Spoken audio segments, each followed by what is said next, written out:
Hello, I am High Heel Knight. Welcome to my channel. This is my miniature movie review of Spider-Man Far From Home. Unlike my usual mini reviews, there will be spoilers because there's no way I can talk about how I feel about this movie without sharing spoilers. The story takes place a few weeks after the events of Avengers Endgame.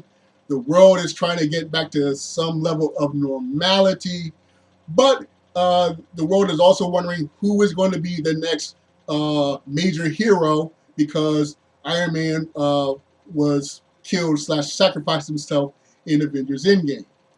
So along with the world wondering who's going to be the next Iron Man, we also have Spider-Man who just wants to go back to being a local superhero. And when he's not being a superhero, he just wants to be an ordinary high school student. There's a class trip to Europe that he just wants to go on, experience, not do any superheroics. However, there seems to be a new world-threatening crisis brewing, so Nick Fury forces Spider-Man to team up with a new character named Mysterio in order to help defeat these growing crises. So what do I like about this movie? Well, the mid-credit scenes are probably my favorite mid-credit scenes out of all of the MCU because they are major game changers or potential major game changers. I say potential because this movie marks the final film in the agreement between Disney and Sony, so there's no telling what might happen years down the line.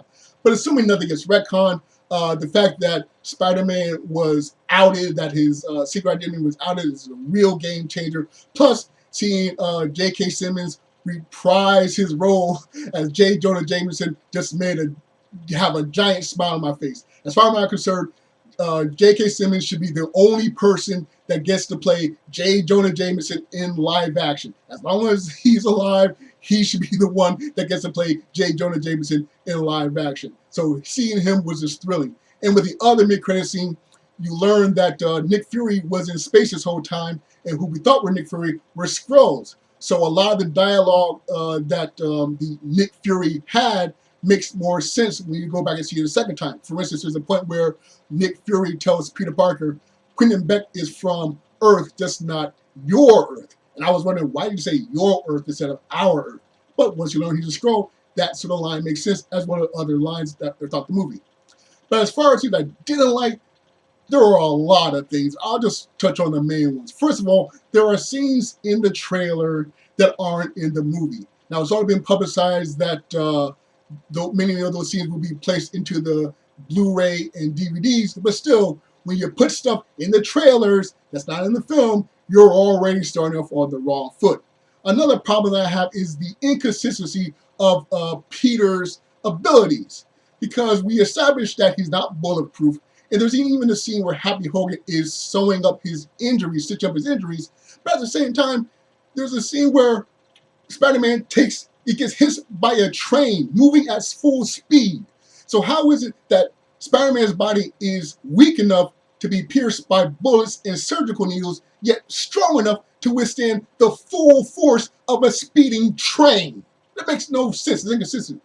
But what really frustrates me about this movie is the same thing that frustrated me about the previous Spider-Man solo film, is that these movies are Iron Man spin-off films. They're not Spider-Man movies, they're Iron Man spin-off films. Because in the previous movie, it was all about Tony Stark. I want to impress Tony Stark. I want to know what Tony Stark is doing. The villains, oh, we had a contract, but then Tony Stark came in and took our contract. And so we're going to steal all this Tony Stark tech.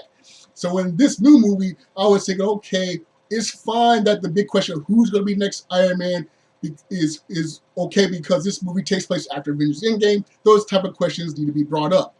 But when it was revealed that Mysterio was yet another person that was disgruntled because of Tony Stark, and all of his crew people were people that were disrespected or disgruntled because of Tony Stark, and they're trying to steal Stark tech weaponry that's this satellite. I was like, here we go. We got another Iron Man spin-off film. And of course, with Happy Hogan being throughout the movie.